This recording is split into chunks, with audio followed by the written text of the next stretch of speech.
Hello everyone, Hezu here with a familiar face. Sup, YouTube? I'm back on Hezu's channel. I broke in and I refuse to leave.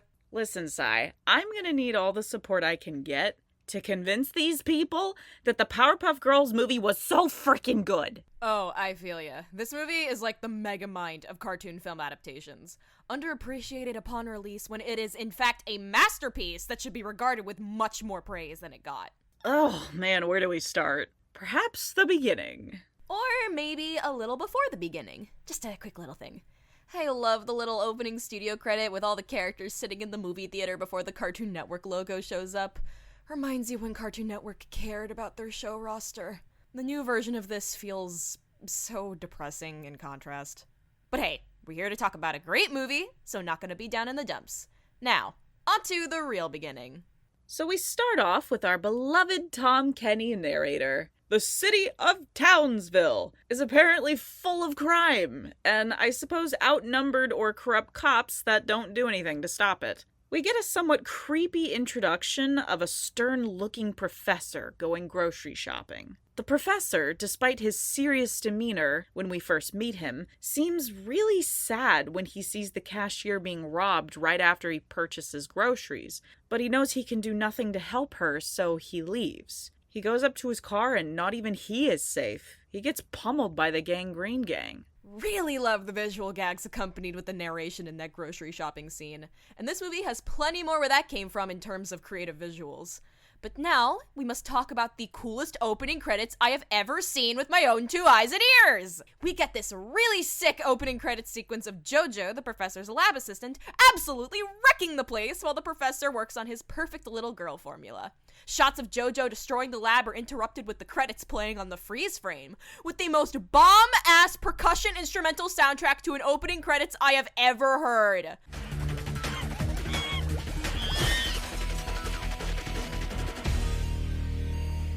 But all this build-up leading to when Jojo pushes the professor and smashes the chemical X. The explosion from the formula happens, and the opening title is shown. God, I love this sequence! The professor comes in so exhausted, so worn down, and he comes home to this monkey wreaking havoc in his lab. The professor doesn't seem to pay him any mind. He doesn't reprimand him or even try to avoid him or lock him away. And the monkey doesn't appear to be intelligent at all. Without context, he seems to be a pet or even a failed experiment of his. Oh, but here's the thing. There is context. This movie is actually an expansion on an episode from the very first season of the original Powerpuff Girls show, titled Mr. Mojo's Rising. In this episode, Mojo Jojo kidnaps the professor to lure the girls to his lab and reveals to all of them that before the girls were created, he was once the professor's lab assistant, Jojo, and that after the professor made the girls, the chemical X had affected Jojo, giving him his increased intelligence.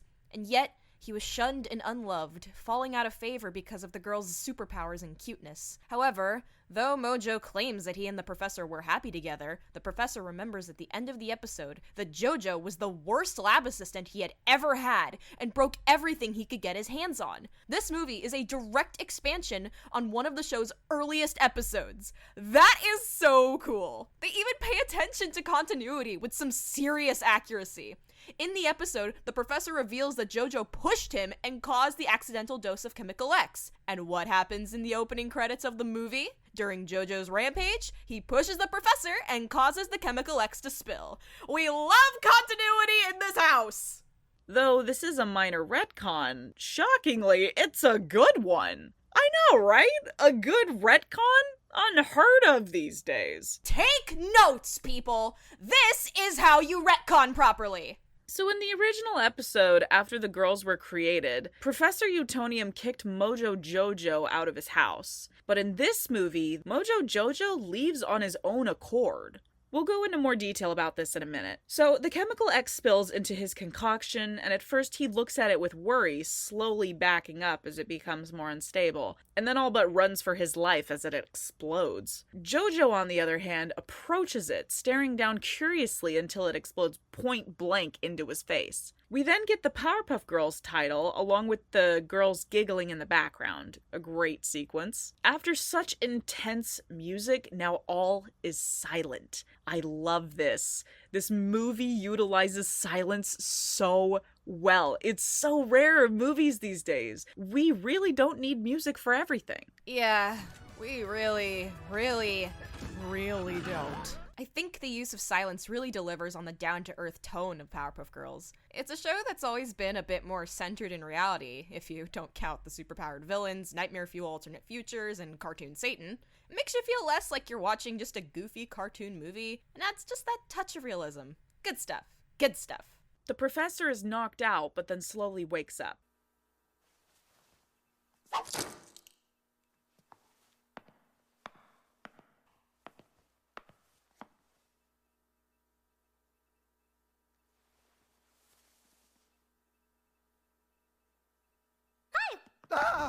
Blossom breaking that silent tension. I mean, it's just such a unique buildup because we as the audience feel the professor's shock because of the silence, because of his mannerisms. And when we cut to the cute girls just standing there so politely with big smiles and big eyes, only for Blossom to diffuse that tension so effortlessly with a simple greeting. I mean, it's genius. It's such a funny, perfect way to introduce the girls. This scene also demonstrates the girls' personalities very well, something that will be very prominent in this movie, even if you don't notice it upon your initial viewing.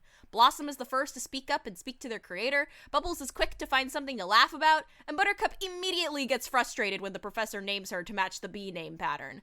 You immediately get the gist of the characters, and this movie is so great at showing little character moments in details you might not even think of, but we'll get to that later. Boy, we sure are holding a lot of stuff off for later, huh? The professor suddenly realizes it's their birthday and panics, realizing he forgot to get gifts. He rushes down the stairs to his car, talking to himself, happily chattering about how he actually did it, that he actually created some perfect little girls to do some good for the town. All he has to do is be a good parent. It's such a cute scene of the professor gushing about his new kids, and in his excitement, ironically not being a good parent right off the bat, and chastising himself for it. It's so funny. He rushes in with an armful of presents, but he slips and falls down the stairs. And he's caught by Blossom. The other girls are hovering at her side. She tells him he should be more careful when coming down the stairs. And then the girls notice the presents, and Buttercup asks if he bought them for them. He nods, watching them rush off, and they thank him. And he drops to his knees once more in shock. I'm sorry I'm explaining this word for word when I could just show you, but I mean, I'm sorry, it's so good. He just sits there, watching them fly around speedily in an array of colors, tearing the wrapping paper to shreds. He looks at them, he looks at the chemical X, realizing he didn't make normal girls after all, that they have powers from this mysterious chemical X. He seems nervous, but he smiles at this, accepting them. He accepts them immediately. What's also cute is the implication that although he bought the girls an equal amount of presents, all colored for each of them, it appears they unwrapped them all and seemed to share, exchanging or grabbing what they were interested in. Buttercup has a huge armful of toys, Blossom has a set of books, and Bubbles, although seen to have crayons and paper later, flies up to the professor with only one octopus plushie in hand. They all thank him, but Bubbles comes up and says, "This is the best gift ever, Dad." She kisses his cheek. He just sits there, and a giant heartfelt smile slowly inches across his face. He looks up at his girls just flying around him, and he says, "Yes, it is." He's such a good dad. Oh my god. Good dad. Great This dad. is Best such dad. a great He's so happy. scene. He's so proud. I would die for this precious ass family. Ah! It's already establishing their chemistry as sisters, their relationship with their father. I mean, it's strange that these girls seem to already know he's their maker. I mean, they do seem rather intelligent for their age, but deep down, they're still kids. There's so many other scenes to come where this duality is handled so well. It just melts your heart, these scenes. That little moment with the girls picking specific things out of the professor's gifts is another example of the little great character moments that this movie utilizes. Like I said, there's more where that came from. And then this beautiful scene is interrupted by Jojo watching them from afar. Yeah, remember this guy who disappeared after that big blast? Surprise! He's alive! With a giant brain! He sees this adorable scene of the professor doting over his new girls, and Jojo, he sees this, and he leaves. What's going on in his mind when he sees them? Does he feel replaced? Does he feel like he wouldn't belong? Does he realize the professor has just completely forgotten about him? I have thoughts on that, actually. But put a pin in this for now. I'll come back to this later. But yeah, an absolutely lovely scene showing how good of a father the professor is, despite his cluelessness about being a parent. One of many of those scenes in this movie, actually. And there is absolutely no way that this franchise could possibly take such a well-established good father figure and... Oh no, right, her. Time to talk about Bliss. Excuse me, I'm gonna be crying in the corner. Okay, let's take a moment to rant about Bliss, because you will not catch me watching that monstrosity of a reboot. So of course, when I heard there was a new Powerpuff Girl, I got sucked in with the other onlookers, curious as to this fascinating decision, and boy howdy, I'm gonna explode. Blisstina, Bliss, Francesca Francia, Miriam Alicia Utonium, original the Hedgehog DeviantArt original character Do Not Steal, is introduced into the Powerpuff Girls reboot as the girl's older sister. What? That immediately retcons everything. Don't even get me started on those hips. Like, I should also clarify that I know Craig didn't write this. I know. But I'm still complaining about it, okay? Because the writers don't realize how much they fucked up. Professor Utonium is now the worst dad of the year in this show. He's terrible. He created Bliss out of spite. There's some kind of spoof, like some lady, a scientist from Japan, who is apparently his rival, that makes the first ever flying boy. I guess it's an Astro Boy reference, I don't really know. And Professor Utonium is apparently jealous of this, and decides he's going to make a superpowered child too, but one that can fly farther.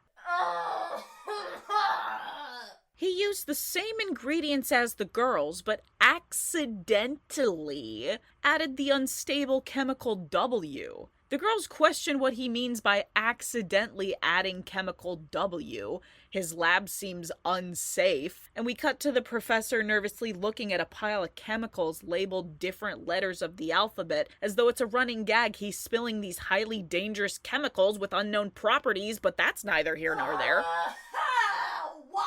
See, the professor made Bliss and intentionally gave her superpowers. He wanted to show off. She's a trophy child. But the professor of the original true series wanted to make normal girls. He wanted to be a father. He thought that if he could have kids and teach them right from wrong, that maybe, as the new generation, they would inspire the town. Maybe they could help it be a better place by simply being kind. Now, this is a somewhat questionable decision because this is a crime-ridden city and the professor can't even go to the grocery store without getting robbed or beat up. Like, he can't defend himself, let alone 3 young innocent girls, but he lives outside of the city where most of the evildoers seem to be centered on, so maybe it's okay. I don't know, but their powers were truly, and I mean truly, accidental. When they get their powers, he's worried about them. He worries that people might fear them or hurt them, that they'll be outcast because of their powers, but he still chooses to accept them. That's so important. He is such a good dad. Is it over? Are we free of suffering now? Nah, hang on, one more. I'm gonna kick your ass. Anyways, back to the review before I scoop out Jesus' spine like ice cream. We get a cute little montage of the professor and the girls getting the girls' bedroom ready and having lunch. Very cute. I love the little scene where the professor gets splattered with paint, and then he's like, I think you missed a spot, and puts paint on his face. That's so funny. Also, the girls cut the window holes in the wall with their laser vision. I guess that's pretty consistent since the girls have flown out the window before in the show with no glass impeding them. Continuity one. Nice. And an adorable scene of the professor coming to tell the girls to go to bed, finds them asleep in the living room. He lovingly tucks them in, and when he goes back downstairs to clean up their mess, he sees a drawing that Bubbles made of their family, and the little smile on his face when he sees it. Aww. Good lord, this movie is so sweet it's tooth-rotting. Okay, I know it's continuity, but those windows, they don't have glass.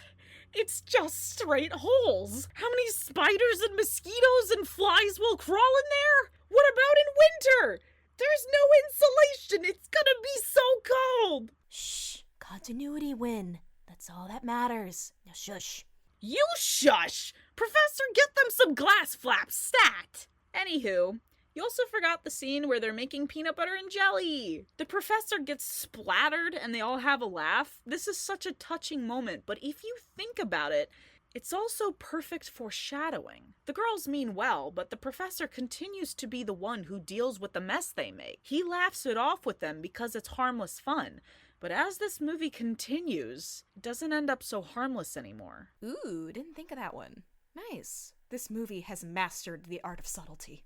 That being said, though, when the girls make their tower of sandwiches, I think it's adorable that they cut the crust off, like any kid would. Except instead of using a knife, they use their laser vision. It's so great showing how they're still pretty normal kids, and yet not so normal.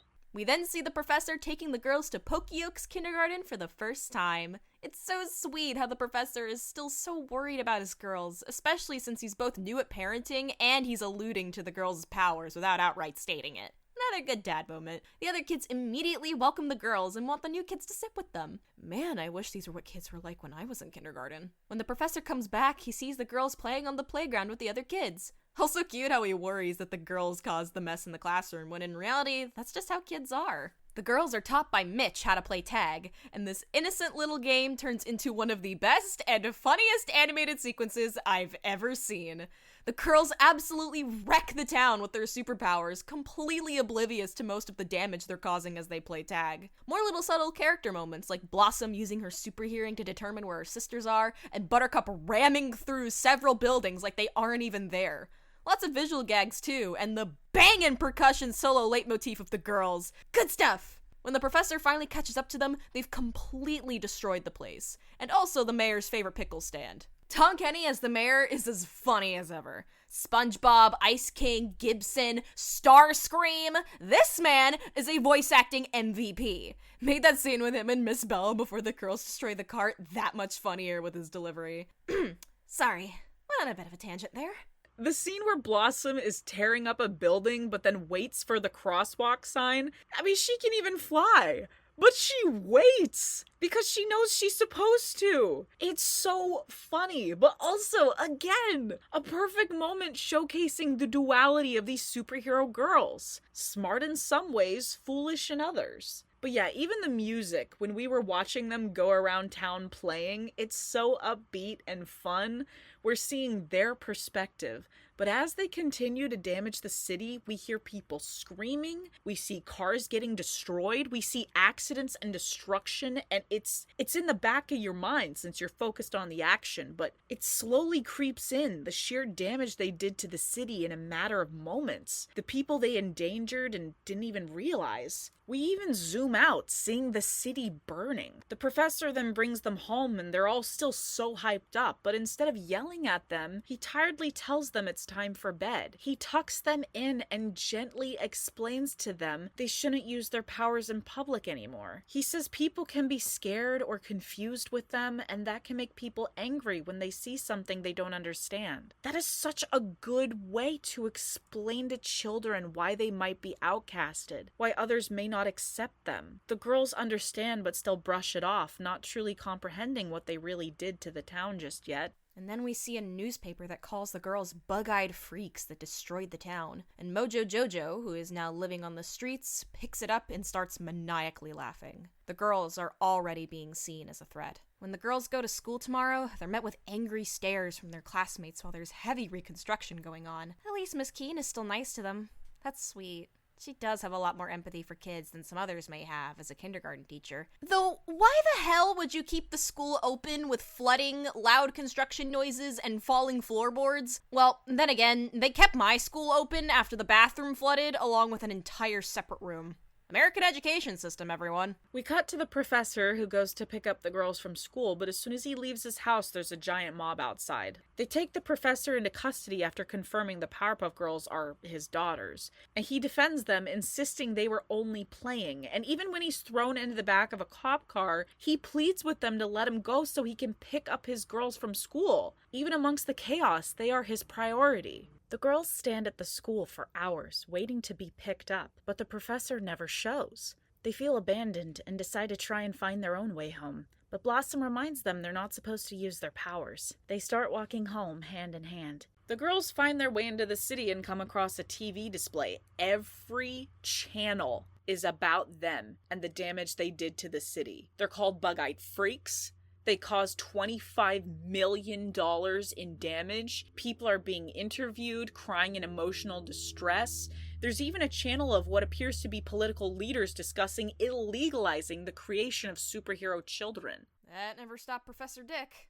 And the Powerpuff Girls just stand there, taking it all with shock and devastation. They even paint the professor as a mad scientist who created these girls for evil purposes, when that couldn't be further from the truth. They walk away just before the professor is seen thrown in jail. He rushes up to the camera and begs for people to understand, begs them to let him go so he can pick up his girls from school. He told them not to use their powers and now he can't get them, and they can't find their way home if they don't fly. It's a chilling, saddening sequence. The girls end up taking refuge in the alleys after it starts raining, and they're cornered by the Gangrene Gang. But they're quickly saved by Mojo Jojo, who uses an expertly thrown trash can lid to knock the Gangrene Gang out. Before the girls can thank him, Mojo leaves and the girls follow him. They track him down to a box in the alley, and when the girls thank him, Mojo tells them that he's undeserving of their praise, telling them that the girls can't understand how it feels to be hated and feared for being a freak, ripping the bag off his head to reveal his mutated brain. The girls slowly float up and tell him they do understand, because they're freaks too. Mojo immediately starts complimenting them and bets that everyone hates their powers because he's in the same boat and no one wants to listen to his great ideas. He even sheds a tear when he turns away dramatically from them, obviously manipulating them with his usual theatrics. But put a pin in this. Again, I will come back to this later. He immediately jumps to roping them into his plan to make the town a better place machine and get people to love them, and starts by immediately telling them to go to the bottom of the town volcano to put a device in it, and then gaslights them about the plan amidst the girls' shock and confusion. Really funny scene. They help Mojo Jojo build his new volcano top observatory. Nice to get some background on why that's there. Neat. They also fly home to get some Chemical X after Mojo requests it from them. To thank them for their efforts, Mojo takes them to the Townsville Zoo, albeit with some ulterior motives. They don't question how Mojo knows what Chemical X is, but they're kids and haven't established trust with him, so probably slipped their mind, unless he didn't directly say Chemical X, but whatever the case, the description is off screen. But yeah, he takes them to the zoo and offers to take pictures of them to remember the moment, but the camera's actually a disguised dart gun. When he shoots a picture, he's literally shooting a dart at all the monkeys they view, marking them with some kind of device embedded in their hair. After Mojo finishes, he says they need to leave, and the girls plead with him to stay longer when Bubbles trips over a baby shaker. Hezu, it's a rattle. Yeah, that's what I said, a baby shaker. It's called a rattle, you dense motherfucker! She runs up to the mother holding the baby, offering it back to her when the lady rudely swipes it back, comparing Bubbles to an animal that should be in a cage. Blossom comforts Bubbles while Buttercup yells at the lady. I envy their sisterhood. Mojo comes in to comfort her too, telling her not to listen to such harsh words. He assures them everything will change soon, and holds them like their professor would. The girls rush home all excited when the professor is all but thrown back into his house. Distressingly, he apologizes and informs them what he's been through. He really seems like a thread about to snap. The girls assure him things are gonna get better. Cut to Mojo, where things aren't getting better. He uses Chemical X to give all the children in America seizures, and turn all the zoo monkeys he teleported to his lab into the same large-brain villain that he is. The next morning, Mojo and the girls are getting ready. They both have parallels, excited about their day, but each having a different mental outcome. And they all don't know what to wear, but we've got the closet gag. They only wear one piece of clothing and they don't know what to wear. It's a meta commentary on character design as a joke, and it fits. It's silly. A good tension breakup. The lost art of subtlety. Wish shows and movies knew how to master it nowadays. Then the girls wake up the professor and fly him into town, explaining the project they've been working on with Mojo the past few days. Unfortunately, when they get to the city, the entire place has been overrun by Chemical X mutated monkeys, with Mojo Jojo at the center of it and thanking the girls for their contributions. The town gets angry at the girls again, and the girls plead for sympathy from the professor, telling him they didn't know that all this chaos was going to happen. But the professor, in complete shock of everything that has unfolded, especially in the past few days, says he doesn't know what to believe anymore. The girls, heartbroken, fly off into space. And let me just say that this is a third act breakup that works. It actually works! Finally! A third act breakup that makes sense! I cannot stress this enough! It works! Yes, indeedy. He's been protecting them. He insists they are just kids playing. But having endured the entire town's wrath, several lawsuits, jail time, and major reputation damage, he's on his last thread here. Especially when he finds out his girls helped this madman of a villain destroy the town, worse than the professor has ever seen. But even then, the professor might hold hope for them, because he says, I don't know who to believe. I thought you were good. It's not a full rejection, it's an admittance of doubt, and it's enough to make the girls panic in betrayal and guilt, running away when their own father will no longer defend them. And even when the girls leave, the professor just sits there in shock. He can't even move. Even later, he doesn't do anything but just lay there. He's so worn down, he just lets Mojo Jojo drag him away. This is so refreshing from other third act breakups that are only for the sake of causing some last minute big tension to hype up the final act, but instead coming off as incredibly forced because there was no build up to it. Here, we actually have that build up with the professor being worn down from all the damage his girls have caused. We've been blessed by the writing gods today, y'all. I wish more movies understood that you need build up for those breakups. This movie gets it! Now, where was I? Yes. Now we get to another one of the best scenes in this movie. Perhaps the funniest, at least in my humble opinion. We get an absolutely hilarious back and forth with all of Jojo's monkey minions now wanting to step up and be the sole ruler of the world. All with a plethora of puns so bad they're amazing. And Mojo's retorts to all of them absolutely sell this scene.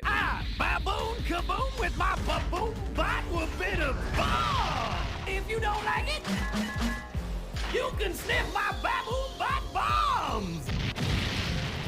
Oh, that's classy. I, hotter water, am boiling mad, for you are all wet behind the ears. I shall unleash a scalding torrent to drown you all out, for I don't give a watch your mouth.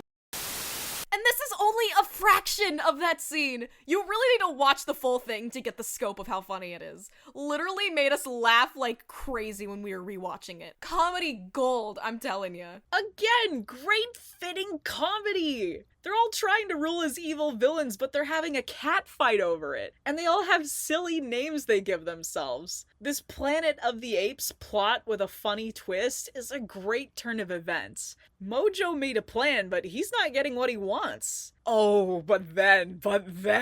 So we just had that big comic relief scene, and then suddenly Mojo screams, and we shift back into this creepy, dire tone, demanding their respect and obedience. Stop! Cease! Desist! Do not continue with your ramblings, for my ramblings are the ramblings to be obeyed, for I am the king, supreme leader, and all-around dictator. All you monkeys are my plan, so your plans are my plans, because you made plans, and my plan was to make you! I am your creator! I am your king! I am Mojo Jojo! Obey me! This is cinematic gold. Box office flop, 64%, 3 stars? What is wrong with you people? Underrated fucking masterpiece. I've been saying this this for years! And I know I keep saying there's a bunch of best scenes in this movie, but now you're gonna hear another one! We see the girl sitting on an asteroid out in space, feeling abandoned by everyone in Townsville. This scene is so wonderfully presented. All the colors are gone, reduced to a monochromatic black and white scale, with only the girl's eyes in color. And once again, this movie utilizes silence perfectly. There's no music. Absolutely none. Just the ambient sounds of space, the sound effects, and the characters talking. Music makes or breaks a scene. Using the right music can elevate the emotion of it, or the wrong music can completely ruin the tone and throw the viewer off. But sometimes not using any music at all can sometimes make an even stronger statement. Why don't movies and shows use this more often? This technique is criminally underrated. Absolutely agreed. And I also love that Bubbles is off crying while Buttercup and Blossom start a fight, blaming each other for who started this mess. And I find it so interesting seeing them at their worst. Bubbles is crying, but then she stops when she hears people suffering down on Earth. She looks to her sisters for validation. Before, when a baby dropped its rattle, she rushed in to help without thinking, but now she doesn't know what to do. She's hesitating. Buttercup decides to lay about, taking no action, and Blossom, the one who was the first to speak up to the professor, is now dead silent. It's spooky and heartbreaking to see them like this. We then get these shots of the townspeople panicking from the chaos, while the girls try to ignore it, cutting back and forth, and using some clever symbolism with the girls referencing the see no evil, hear no evil, speak no evil, three wise monkeys. Genius. It's only until the girls hear the professor being hurt that they spring into action. Even if he has doubted them, they still love him as much as he loves them. So the girls fly back to town, and now we get to see a perfect example of the characters' actions reflecting their personalities. The girls are at first dead set on finding the professor, but Bubbles notices a woman in danger from one of the monkeys. She's the first to rescue someone, to jump into action and save someone's life due to her kind and loving nature. Then after the girls start trying to rescue people, Buttercup has been trying to save the exact same dog from danger. When the dog is grabbed by one of the monkeys again, Buttercup's frustration hits to a boiling point, and she gets so mad she punches the monkey's lights out and makes him drop the dog. She's the first to throw a punch, to initiate a fight when her temper gets the best of her. And when she profusely apologizes for her lashing out with her powers, knowing full well the dangers of doing so, Blossom gets the idea to use their powers to save people, demonstrating firsthand for her sisters what they need to do by destroying one of the monkey's robot suits. She's the first to take initiative, to come up with the plan of what they should do and lead them, since she's always been the most clever of the three. Yes, yes, yes! Cypher's analysis is on point. Bubbles, the first to save, Buttercup, the first to fight, and Blossom, the first to lead. The ultimate sisterhood dynamic. I cannot stress enough how incredible the character moments are in this movie. This whole scene of them realizing they need to use their powers to save the town is such a good example of showing a character's personality through their actions and how that helps to progress the plot, rather than their personalities only showing through for single jokes or something of that nature. The last time I saw examples of moments that good was in Transformers Prime. I know it's a bunch of small details, but god damn it, this kind of stuff needs to be appreciated more. It's so good! Transformers Prime? Shameless promotion. I love it. Quiet you. Let me have this. We get an awesome fight sequence, a lot of visual gags, and the music is, as Cypher would put it, poppin' off. Those percussion solos hit me right in my soul, man. And then we cut back to Mojo strangling the professor. The professor sees the girls and tries to call out for them, happy they came back, but Mojo slaps a hand over his mouth to silence him. The girls go after Mojo, realizing he has the professor. Mojo has him in a headlock, and when the girls rush in to rescue him, he shifts the professor's head at an awkward angle, choking him for a moment. And the girls freeze in shock. Mojo is threatening to snap the professor's neck? Holy shit. Also, I should mention after all this, there's never an indication that the professor recognizes Mojo Jojo. He never questions why Mojo just ends up strangling him. Mojo is filled with jealous hatred that the professor abandoned him for the girls.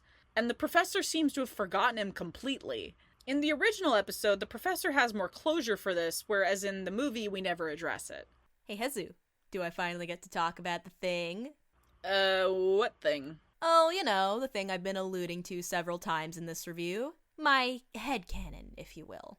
Oh yeah, go for it. Yes! Okay, so this has been a thought I've had looking back at Mojo Jojo's characterization in this movie, and looking back at the Mr. Mojo's Rising episode that we brought up earlier. Mojo Jojo spins events in that episode that paint a picture of himself and the professor being happy together before the girls came along. When we see Mojo Jojo witnessing the professor being happy with the girls in the movie, he angrily turns away and leaves. In the episode, Mojo talks about how he was replaced by the girls, with their superpowers and cuteness making the professor disregard him, not notice his achievements, and eventually forget about him. The visuals in his recounting of events, if we're to take those as being how he viewed what happened, show the professor completely ignoring him in favor of the girls. But Mojo left immediately the day the girls were created. You could argue that Mojo could have been lying to the girls again, and maybe that was the case. But I propose my own theory and personal headcanon. I think it's possible that Mojo Jojo, perhaps driven insane due to the chemical X, has deluded himself into believing that he was replaced, that no one wants him.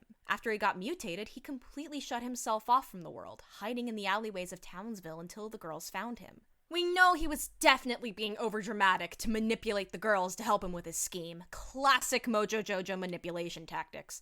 But he sheds a tear after he turns away from them. They can't see that. So I think Mojo's feelings about being a freak and feeling abandoned are, to an extent, genuine. Not to mention he still obviously holds animosity towards the professor for abandoning him, hence him going out of his way to strangle the professor in the earlier scene. And he's not entirely wrong. The professor did forget about him. If we're taking into account that the professor kicking Mojo out was potentially retconned, the professor really did just forget about Mojo. Granted, Mojo wasn't exactly his child, he was his lab assistant, and the professor in the season 1 episode states that Mojo was the worst lab assistant he ever had. But Mojo still felt abandoned since he was in the professor's care until the girls were created. I know I'm probably thinking too hard into this, and it might be a huge stretch, but damn it, this movie has had such interesting, subtle character exploration that how can I not think about this? God, I love this movie! I'll also say the retcon essentially, well, saves the retcon. In the original episode, the Powerpuff Girls are seen right there with Mojo, also ignoring him just like the professor did. It doesn't make sense for all three of them to completely disregard a monkey living in their house, especially animal lover Bubbles. None of them even remember he was part of the family, so to speak, and there's a likelihood it's because Mojo's past with the professor wasn't originally a planned thing. It was probably just shoved in there. So for the movie to snag that concept and fix it by simply having Mojo leave instead of sticking around is great. In the movie, we don't even see Mojo's lying perspective, where he was the professor's sweet lab assistant. We only see him as he was, a dumb monkey wrecking the professor's lab. There's no way he was a lab assistant. From the audience perspective, it could be interpreted that this monkey could have been the professor's pet. Either he was the lab assistant or the pet, he's still replaced by the girls in some way. But this way, his backstory is believable now, because the girls never met him, and the professor not only forgot about him, but if he did remember him, he would have only remembered him as his pet Jojo.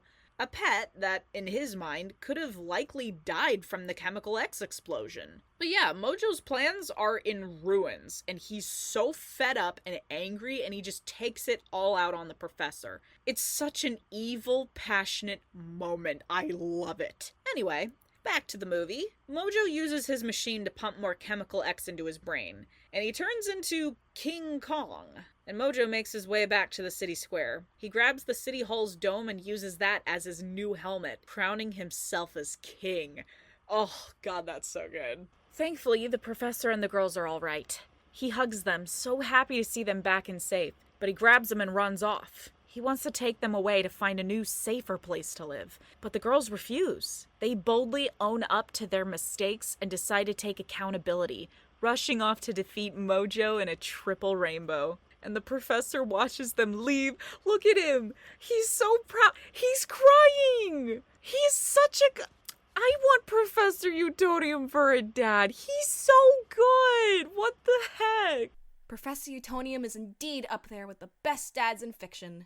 Anyways, an epic fight scene ensues with the girls versus the kaiju Mojo Jojo. Gotta appreciate the creativity that went into this fight scene. Blossom and Bubbles perform a tag team attack, and when they're knocked back, their light trails reflect their movement. All their eyes glow, including Mojo's, despite the darker color palette. Love how the movie chooses when to have their eyes glow and when not to accentuate the color palette's effect on the scene. Blossom has a fucking fury war cry while she's knocking back a bunch of spikes to protect the talking dog. It's awesome! I also just really love that while Blossom, their leader, is pinned down, Bubbles and Buttercup notice and help. They're equally capable of initiative. Despite their typical marketing for being smart, cute, and tough, they're not flat at all. There's more to them than that. They share these characteristics despite one feature seeming dominant over the others. It's so relieving. Very nice writing. But alas, Mojo subdues the girls with his new powers, and we are treated to my personal favorite scene in the entire movie. I know, Ciipher's bringing up a favorite scene.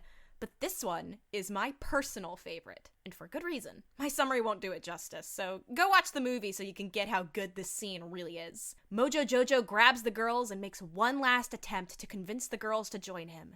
He asks why they are protecting the people who shunned and hated them, and since they have more power than them, they don't have to be subjected to what they think of them. Methinks that this is how Mojo is dealing with his feelings on the professor, to be more powerful than the one who abandoned him. But regardless, the girls don't listen to what Mojo asks. They won't join him because they are more powerful than others, and that they have to use that to protect the people from him. And after a comeback beating and tagging him, bringing things full circle, Mojo falls, defeated. It's his last attempt to sway them to his side. He's got an upgrade, he's super powerful like they are, but there's still that lingering fear of being overcome by them. On top of, potentially, that lingering loneliness. It's powerful. After his defeat, Professor Utonium shows up as our Deus Ex Machina with Chemical X antidote. The girls save him just before Mojo crushes him, instead falling on the Antidote X. He recedes to his regular size, but keeps his brain? We're gonna have a little chat about Chemical X later. The professor hugs them, apologizing for doubting them. They apologize too for messing everything up, and they say they're ready to be normal like everybody else. They're going to take the antidote to get rid of their powers, but the town stops them. They're all surrounding the girls in the shape of a heart, by the way. The mayor and Miss Bellum apologize for misjudging the girls, as the town proceeds to praise them for saving their lives. The mayor then asks if the girls would, essentially, be open to being the town's new superheroes. They ask the professor for permission, which is adorable, and the professor says as long as it's before their bedtime, which is really silly, but also, again, adorable. It just reminds you again that they're kids, you know? The girls are finally accepted, and they're so happy. Later, there's trouble in Townsville thanks to the Gangrene Gang, and the girls are called on their new hotline to stop them. We have our little ending, a rehash of the TV series opening narrative. The girls fly back home to their dad giving him a big hug, and we get their classic heart ending. Roll credits! This movie is so good! Why is it a box office failure? Wake up, America! Wake up, cartoon community! Stop sleeping on this shit! This is genuinely one of the best cartoon to movie adaptations I've ever seen! Backgrounds are great, color palettes are great, music is great, references great, the story is fantastic, and the DVD even had adorable character interviews. It's such a sweet, timeless classic. I guess people are just upset that the movie is dark in comparison to the original series, but like, the original one was dark too! What are you talking about? We had a whole episode about some guy exploiting Powerpuff Girls, mass producing them for nefarious intentions. The girls are dying as the professor pleads for their lives and tells them he loves them. And the manufactured Powerpuff Girls become upset they never received love and go to kill their creator, resulting in the death of them all, allowing the main girls and their father to escape. There's an episode where the girls accidentally go to the future, leaving them absent in the past, and him, the embodiment of Satan himself, takes that opportunity to turn Townsville into an apocalyptic wasteland in their absence. Their fourth sister, Bunny, dies after the girls scold her for misplaced judgment on crime. She redeems herself only to fall apart before the girls can even say their goodbyes. Their father doesn't even know about Bunny, and it's likely a secret they're gonna keep to their graves. And then there's a one-off villain who straight up dies from one of his tricks and comes back as an undead zombie to fight the girls, since he mistakes Blossom as the girl who humiliated him on stage. We get like 2 or 3 episodes where the girls encounter their worst nightmares and insecurities. Buttercup has an episode where she steals people's teeth to exploit the Tooth Fairy for money. Bubbles and Blossom have their own corrupted criminal behavior episodes. Like Blossom steals golf equipment for the professor. Bubbles goes into a fit of vengeful rage over small things happening in town, beating someone up for stepping on grass.